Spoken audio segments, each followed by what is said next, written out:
America నుండి ఇండియాకి డబ్బులు పంపాలంటే ఇప్పటికీ ఆ పాత పద్ధతులేనా? అందుకే వచ్చేసింది my purse. Download now.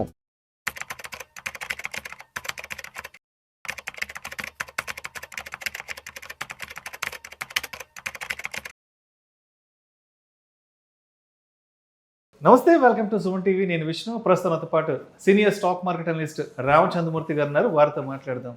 Sir నమస్తే. సార్ రామచంద్రమూర్తి గారు. నమస్తే విష్ణు గారు. Welcome to Suman TV and welcome to Vishnu talks. Thank you అండి. ఎస్ రామచంద్రమూర్తి గారు, ఒక్కసారి ఇవాళ మార్కెట్ క్లోజింగ్ ఎక్కడో చూద్దాము. ఇవాళ 14th జూలై ట్యూస్డే.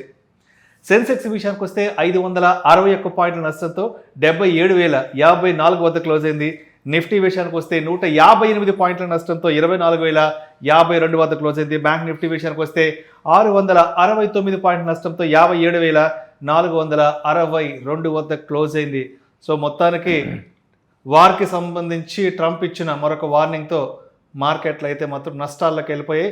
మరో 60 రోజుల పాటు ఇరాన్ మీద యుద్ధం కొనసాగబోతోందంటూ కూడా ఆయన ఇచ్చిన ఒక మాటతో మళ్ళా మార్కెట్లు అయితే మాత్రం నేల చూపులు చూడడం జరిగింది. ఏంటి అసలు ఇండియన్ ఈక్విటీ మార్కెట్స్కి మోక్షం కలిగేది ఎప్పుడు అసలు?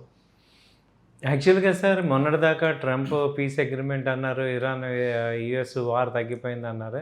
కానీ అకస్మాత్తుగా లాస్ట్ 3 days నుంచి కూడా ఇరాన్ బాగానే ఉన్నా యుఎస్ ఇరాన్ మీద అటాక్ చేయటం, క్రూడ్ ఆయిల్ ప్రైసెస్ ఏమో 10% పెరిగినాయి. దాదాపు 72 నుంచి ఇప్పుడు మళ్ళీ 83 దాకా వచ్చేసింది. ఇది చూస్తుంటే ఏదన్నా ఈ హార్మోజ్ జలసంధి మీద అమెరికా పట్టు పెట్టుకోవాలి అని చెప్పేసి 280 కోట్లు ఒక ట్యాంకర్కి కట్టాలి అన్నట్టుగా వాళ్ళు క్రియేట్ చేస్తున్నట్టుగా అనిపిస్తుంది. సో యాక్చువల్గా అక్కడ జరిగింది ఏంటి, 2-3 షిప్స్ డ్యామేజ్ చేస్తే దానికి ఒక వార్నింగ్ ఇవ్వటము, ఇంకోటి చేయాల్సింది పోయి మళ్ళీ డైరెక్ట్గా ఈ ఫ్రెష్గా యుఎస్ ఇరాన్ టెన్షన్స్ స్టార్ట్ అవ్వటం అనేది మేజర్గా మార్కెట్స్ అన్నింటినీ కుదిపేస్తున్నాయి. సో ఇప్పుడు ఏంటంటే ఎవరం కూడా ఒక పర్పస్తో వార్ జరగట్లేదు అనేది అర్థమవుతుంది. ఇప్పుడు రష్యా ఉక్రెయిన్ వార్ అంటే ఒక పర్పస్ మీద జరుగుతుంది. నాటో అలయన్స్లో ఉక్రెయిన్ని జాయిన్ అవ్వద్దు అని చెప్పి దాని గురించి క్లియర్గా ఉంది. కానీ ఇక్కడ అసలు ఇరాన్కి యుఎస్ వార్కి అసలు మోటివ్ ఏంటో అర్థం కావట్లేదు. అసలు ఎందుకు ఇరాన్ దేని మీద చేస్తుంది, దాన్ని యుద్ధం ఎటుపోతుందో తెలియట్లేదు. ఈ యురేనియం ఉంది, అసలు అది మర్చిపోయి ఇప్పుడు హార్మోజ్ జలసంధి దాని మీద కంట్రోల్ కోసం ఫైటింగ్ చేసుకున్నట్టు ఇప్పుడు మారుతుంది విషయం అంతా. దీంతో ఏమవుతుందంటే ఈ క్రూడ్ ఆయిల్ ప్రైసెస్ రైజ్ అవుతున్నాయి. యాజ్ యూజువల్గా క్రూడ్ ఆయిల్ రైజ్ అవుతుంటే ఇండియన్ మార్కెట్స్ అన్నీ కూడా డౌన్ అవుతుంటాయి, అంటే ఎమర్జింగ్ మార్కెట్స్ అన్నీ కూడా డౌన్ అవుతుంటాయి. మనదే కాదు, సౌత్ కొరియా 3% పడింది, నిక్కీ వచ్చి జపాన్ కూడా ఫాల్ అయింది. అలాగే అన్ని కంట్రీస్ కూడా ఎఫెక్ట్ అవుతున్నాయి. మళ్ళీ మొన్న జస్ట్ 1 month కూడా రిలాక్స్ అవ్వాలి మనం, యుద్ధం ఆగింది అని మళ్ళీ ఎమ్మటే కూడా మార్కెట్స్ స్టార్ట్ అవుతున్నాయి. సో ఈ 2 రీజన్స్ వల్ల మేజర్గా మార్కెట్ ఫాల్ అయింది. ఇప్పుడు 3 రీజన్ ఏంటంటే ఈ గ్లోబల్ క్యూస్ కూడా వీక్ అవుతున్నాయి. ఇది దాదాపు 4% కోస్పి కొరియన్ మార్కెట్స్ ఫాల్ అయినాయి. సో దాని ఇంపాక్ట్ ఉంది. ఆ తర్వాత ఎఫ్ఐఎస్ కూడా గట్టిగానే సెల్ చేస్తున్నారు. మనం నిన్న మండే ఆల్మోస్ట్ 3,062 కోట్లు సెల్ అయిపోయింది. మళ్ళీ సెల్ చేశారు. మళ్ళీ మొన్నటిదాకా బయింగ్లోకి వచ్చారు, ఇప్పుడు మళ్ళీ 2 days బ్యాక్ సెల్లింగ్లోకి వచ్చేసారు. తర్వాత మళ్ళీ విక్స్ రైజ్ అయింది 3%. విక్స్ పెరగటం అనేది మళ్ళీ మార్కెట్కి అది ఏంటంటే నెగిటివ్ పాయింట్. విక్స్ మళ్ళీ 3% పెరిగి ప్రజెంట్ ఈ 14 లెవెల్ దాకా వచ్చేసింది. ఆ తర్వాత చూసుకుంటే వాళ్ళు నిఫ్టీ వీక్లీ ఎక్స్పైరీ, సో దానివల్ల కూడా మార్కెట్స్ అప్ అండ్ డౌన్ అవుతున్నాయి, పొజిషన్స్ అన్ని స్క్వేర్ అప్ అవుతున్నాయి. At the same time rupee weakening అవటం, రూపీ కూడా ఇప్పుడు 96కి వచ్చేసింది. అంతకుముందు 95 ఆ రేంజ్ ఉన్నది, ఇప్పుడు ఇక 96, just 4 points close to 100 century కొట్టే టైం కూడా దగ్గరకు వచ్చినట్టుంది. సో ఇవన్నీ చూస్తుంటే 1 by 1 ఇంటర్ డిపెండెంట్ రీజన్స్. అంటే ఎప్పుడైతే క్రూడ్ ఆయిల్ పెరుగుతుంది, క్రూడ్ ఆయిల్ ఎందుకు పెరుగుతుందంటే యుఎస్ ఇరాన్ వార్ వల్ల మనం ఆల్రెడీ చూసాం. అక్కడ షిప్స్ అన్నీ బ్లాకెడ్ అవటం, ఇవన్నీ ఇప్పుడు దాదాపు మళ్ళీ ఎన్ని షిప్లు అక్కడ ఆగిపోయినాయో తెలియట్లేదు. రొటేషన్ దాదాపు 30% ట్రాన్స్పోర్ట్ ఆయిల్ అంతా కూడా ఇటా ఉంది. ఇక చూసి ఈ కంట్రీలన్నీ కూడా వేరే ఆల్టర్నేట్ చూసుకోవాల్సి వచ్చే పరిస్థితి ఉంది. క్రూడ్ ఆయిల్ ఇటు కాకుండా ఇంకో రూట్లోకి వెళ్తే కానీ ఈ వాణిజ్యం నార్మల్ అయ్యేటట్టు ఉండదు. ఈవెన్ ఇవాళ అసలు గుడ్ న్యూస్ ఏంటి, ఇప్పుడు ఇండియాను యూరోపియన్ యూనియన్తో ట్రేడ్ డీల్ అయింది, అది రేపు 15 నుంచి వస్తుంది. అసలు మార్కెట్స్ చాలా జోష్ ఉంటాయి. అనుకున్న మార్కెట్కి ఈయన పాల మీద నీళ్ళు జల్లాడు ఈ ట్రంప్ గారు. ఎప్పుడు అందరూ కూడా ఇవాళ వరల్డ్ మొత్తం ఒకటే ప్రార్థన చేస్తుంది, ట్రంప్ ఎప్పుడు వెళ్ళిపోతాడు. సో ఇవన్నీ రీజన్స్ వల్ల మార్కెట్స్ ఫాలో అవుతున్నాయి. అయితే ఏంటంటే కొన్ని సెక్టర్స్లో కొంత పాజిటివిటీ కనపడుతుంది. సో అవి చూసుకుంటే ఆటోమొబైల్ కాదు కానీ ఇది ఫార్మా సెక్టర్ కొంచెం పాజిటివ్ ఉంది. అలాగే ఈ ఇప్పటిదాకా అండర్ పెర్ఫార్మ్ అయిన టెక్ ఐటీ కంపెనీస్ అన్నీ కూడా ఐటీ సెక్టర్ అంతా కూడా మళ్ళీ బాటమ్ అవుట్ అయ్యి ఫ్రెష్గా అప్ ట్రెండ్కి వస్తున్నాయి. ఈ 2 సెక్టర్స్ వాళ్ళ పాజిటివ్లో ఉన్నాయి. తర్వాత రెగ్యులర్గా సెక్టర్స్ బ్యాంకింగ్ కానీ ఆటోమొబైల్ కానీ తర్వాత ఫైనాన్స్ సెక్టర్స్ ఈ 3 కూడా డౌన్ అయినాయి. బై అండ్ డిప్ లాగా చేసుకోవచ్చు. సో రామచంద్రమూర్తి గారు, ఇప్పుడు ట్రంప్ స్పష్టంగా చెప్పాడు ఇరాన్కి మరో 60 రోజుల పాటు యుద్ధం కొనసాగించే ఆలోచనలో ఉన్నట్లుగా చెప్పాడు కదా. సో మరి అక్కడ 60 days యుద్ధం జరిగినప్పుడు డెఫినెట్గా మన ఇండియన్ ఈక్విటీ మార్కెట్స్లో వాలటాలిటీ అయితే మొత్తం అన్సర్టనిటీ ఉంటుంది. సో ఈ 60 daysలో మరీ ప్రత్యేకించి ఏ సెక్టార్లు బాగా ఒడిదుడుకులకు గురయ్యే అవకాశం ఉందంటారు మన ఇండియన్ ఈక్విటీ మార్కెట్స్లో? మేజర్గా సార్ ఆయిల్ రిలేటెడ్ సెక్టర్ అంతా కూడా వీక్నెస్ వస్తుంది. మెయిన్ ఆయిల్తో సంబంధం ఉన్న sectors automobile sector major weakness వస్తుంది. ఆ తర్వాత డైరెక్ట్గా oil companies HPCL, BPCL, Reliance ఇవన్నీ కూడా నెగిటివ్ అవుతాయి. తర్వాత ఆయిల్ రిలేటెడ్ పెయింట్ సెక్టర్ కానీ టైర్ సెక్టర్ కానీ ఇవి కూడా బాగా ఎఫెక్ట్ అవుతున్నాయి, ఆల్రెడీ పడుతున్నాయి. అలాగే ఏవియేషన్, ఇండిగో అయితే ఆల్రెడీ 300 points డౌన్ అయిపోయింది లాస్ట్ 2 daysలో. అంతకుముందు 4,300 నుంచి బాగా ర్యాలీ వచ్చి 5,300 రికవర్ అయింది అనుకున్నాం. ఇప్పుడు మళ్ళీ 5,000కి అలా వచ్చింది. ఇంకో 10% ఆయిల్ పెరిగిందంటే $90కి వెళ్ళిపోతుంది. మళ్ళీ సేమ్ టెన్షన్ స్టార్ట్ అవుతుంది. సో మార్కెట్స్ మళ్ళీ ఈలోపు ఏదన్నా ఇంటర్ఫేర్ అయ్యి కంట్రీస్ అన్నీ ఏదన్నా మార్కెట్ని అలా ఆపితే అవుతుంది. ఇవాళ ట్రంప్ మాట ఎవరు వినేటట్టు, ట్రంప్ ఎవరి మాట వినేటట్టు కూడా కనపట్టలేదు. అలా ఉంది ఆయన పరిస్థితి. నెక్స్ట్ ఏమవుతుంది అనేది ఇంటర్నేషనల్గా ఇంకా గ్రావిటీ ఎక్కడ దాకా వెళ్తుందో తెలియట్లేదు. సో రామచంద్రమూర్తి గారు, రీసెంట్ టైమ్స్లో అంటే కొంతమంది మన ఈక్విటీ మార్కెట్స్ గురించి మాట్లాడుకున్న కొన్ని విషయాలు నేను గమనించాను. ఇప్పుడు మామూలుగా ఈక్విటీ స్టాక్ మార్కెట్స్లో కానీ మ్యూచువల్ ఫండ్స్లో కానీ లాంగ్ టర్మ్ ఇన్వెస్ట్ చేసుకోండి, ఎండ్ ఆఫ్ ది డే మంచి రిటర్న్స్ వస్తాయి. ఇక్కడ CAGR గట్టిగా వర్కౌట్ అవుతుంది కాబట్టి మనం ఒక 5 సంవత్సరాలు 10 సంవత్సరాలు కానీ మన ఇన్వెస్ట్మెంట్ హోల్డ్ చేసి పెట్టుకుంటే మంచి రిటర్న్స్ వస్తాయని ఇది అందరు చెప్తుంటారు. ఇది ఎవరైనా చెప్తుంటారు. అంటే ఇప్పుడు చాలామంది ఏం చెప్తున్నారంటే ఇప్పుడు ఈ లెక్కన లాంగ్ టర్మ్ ఇన్వెస్ట్ చేసుకోవాలని చెప్తున్నారు కదా. మరి 2014-15లో ఇన్వెస్ట్ చేసిన వాళ్ళు అప్పుడు మేము ఒక 10 సంవత్సరాల పాటు మార్కెట్లో ఉండాలి, ఒక 10 years మా ఇన్వెస్ట్మెంట్ ఉంచుకోవాలనుకున్న వాళ్ళందరూ మరి 2024, 25, 26లో అంతా మార్కెట్లో నష్టపోయినట్లే కదా అని చెప్తున్నారు కదా. మరి దీనికి ఏమంటారు? ఎందుకంటే 2024 నుంచి ఆల్మోస్ట్ మార్కెట్లో నెగిటివ్లోనే ట్రేడ్ అవుతున్నాయి. దగ్గర 2 సంవత్సరాల నుంచి నెగిటివ్లో ట్రేడ్ అవుతున్నాయి కదా. మరి ఇప్పుడు లాంగ్ టర్మ్ పర్స్పెక్టివ్లో ఆలోచించి ఇన్వెస్ట్మెంట్ పెట్టిన వాళ్ళంతా ఇప్పుడు నష్టపోయినట్టే కదా. ఇది అవలేదు సార్. 2014-15లో స్టాక్ మార్కెట్ ఇండెక్స్ చూసుకుంటే మీకు 10,000, 12,000 ఉంది. ఇప్పుడు 23,000, 24,000 ఉంది.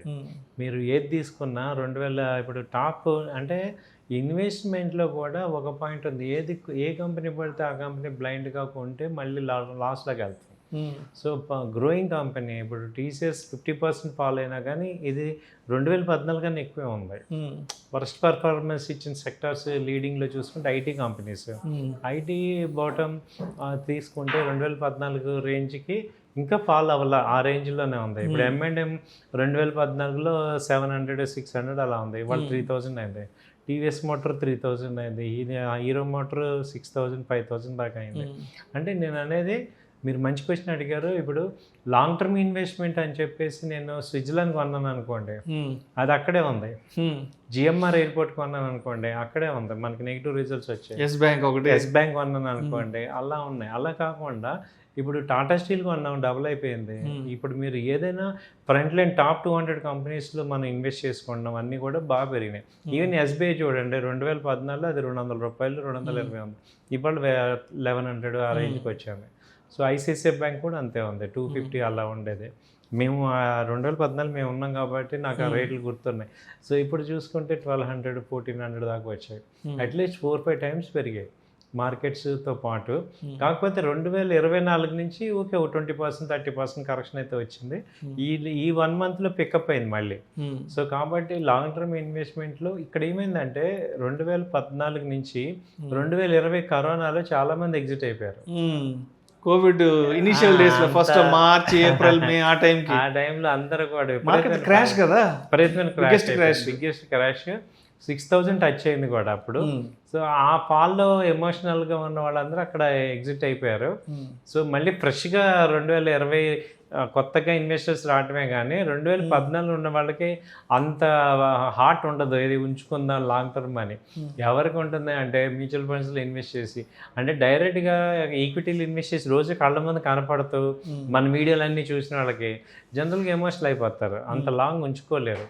సో లాంగ్ ఉంచుకోవాలి అంటే ఏం చేయాలి అంటే మనం ఒక డీమ్యాట్ అకౌంట్లో కొనేసేసి ఆ పాస్వర్డ్ అసలు మర్చిపోవాలి. అసలు లేదు మన మైనర్స్ మీద జాయింట్ అకౌంట్ తీసుకొని మైనర్ అకౌంట్ తీసుకొని దానిలో ఇన్వెస్ట్ చేయాలి మన పిల్లలకి. అలా ఉంటే ఉంటాయి. కానీ మామూలుగా మనం కొన్ని మనం ఉంచుదామంటే అసలు ఒక 2-3 నెలలకే మనం చాలా అంటే ఎక్కువ మంది ఉండలేకపోతున్నారు, ఎందుకంటే ఎమోషన్స్ వల్ల.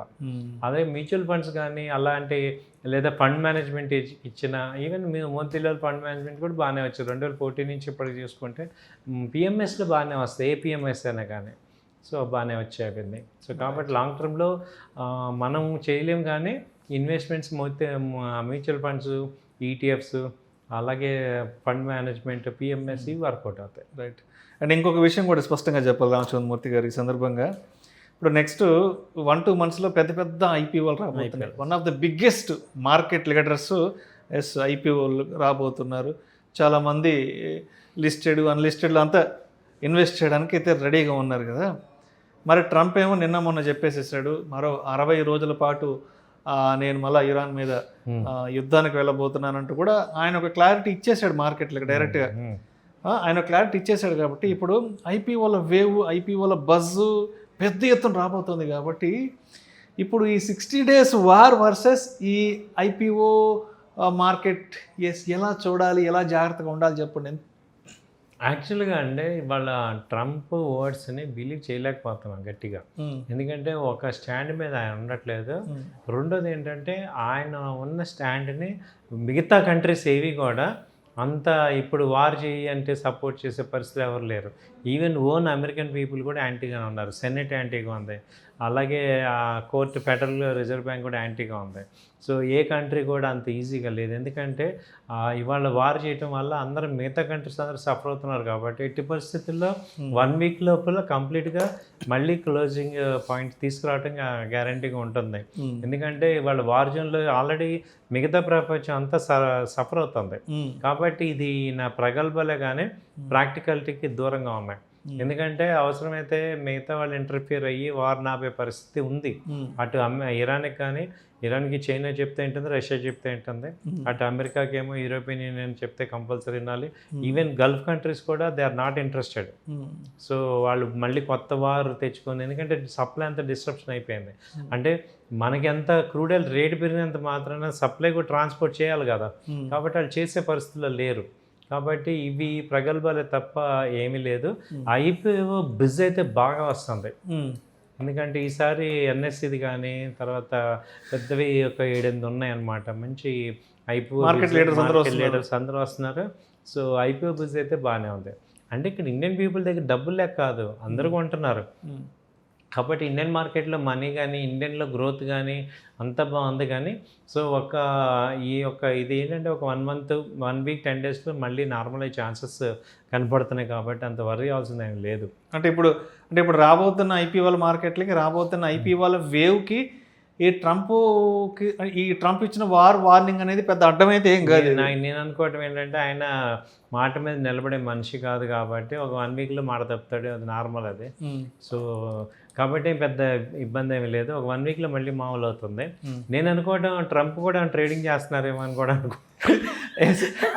ఆయన కొనాల్సిన కొనుక్కొని అమ్ముకోవాల్సిన అమ్మేసి అయిపోయిన తర్వాత మళ్ళీ స్టేట్మెంట్ ఇస్తున్నాడేమో అన్నీ అలా. ఆయన అంటే ఆయన అడ్మినిస్ట్రేషన్లో అది కూడా అడుగుతున్నారు అందరూ కూడా. ఏంటంటే ఆ థాట్ కూడా వస్తుంది, ఏదో షార్ట్ సెల్లింగ్ చేయటం కానీ, బైక్ చేయటం కానీ ఏదో ఒకటి చేస్తున్నారు. ఆ న్యూస్ ఇవ్వటం వల్ల కూడా జరుగుతుందని కూడా, అది కూడా రేపు దాని మీద కూడా విచారణ జరగచ్చు after elections. Right sir, right sir. Thank so మొత్తానికి ఇవాళ 14th జూలై మార్కెట్లు అయితే మాత్రం నెగిటివ్లో క్లోజ్ అయినాయి కాబట్టి రేపు 15th జూలై వెడ్నెస్డేకి మార్కెట్లతో ఏ విధంగా జాగ్రత్తగా ఉండాలి? ఎందుకంటే ఒకవైపు 60 days వార్కి సంబంధించిన స్టేట్మెంట్ ఇచ్చేసాడు, అదేవిధంగా అమెరికా కాంగ్రెస్కి కూడా ఏదో ఆయన చెప్పాల్సిన ఇన్ఫర్మేషన్ ఇచ్చేసాడు కాబట్టి సో ఆయన వైపు నుంచి కొంత ఇన్ఫర్మేషన్ మన క్లారిటీ ఉంది కాబట్టి మనం ఎలా జాగ్రత్తగా ఉండాలి రేపటి నుంచి మార్కెట్లో? రేపైతే గ్యాప్ డౌన్ ఛాన్స్ ఉంది సార్ మార్నింగ్, ఎందుకంటే ఇది డౌన్ ట్రెండ్ కనపడుతుంది. ఓపెన్ స్టేట్మెంట్ ఇచ్చాడు కాబట్టి, ఓపెన్ ఇచ్చాడు కాబట్టి. అయితే ఇక్కడ ఏంటంటే మనకి లాస్ట్ 2-3 టైమ్స్ 23,800 తర్వాత మ్యాక్సిమం 23,700 సపోర్ట్. సో అక్కడి వరకు మనకు వచ్చి వీ షేప్కి వెళ్ళిపోతుంది. రైట్. ఏంటి బ్యాంక్ నిఫ్టీ కానీ, బ్యాంక్ నిఫ్టీ కూడా 58 నుంచి ఇప్పుడు 57,000 అంతవరకు 56,800 ఆ రేంజ్కి వచ్చి అక్కడ నుంచి సపోర్ట్ తీసుకోవచ్చు పాజిటివ్గా. Thank you sir, thank you so much Ramachandramurthy గారు. థ్యాంక్ యూ అండి.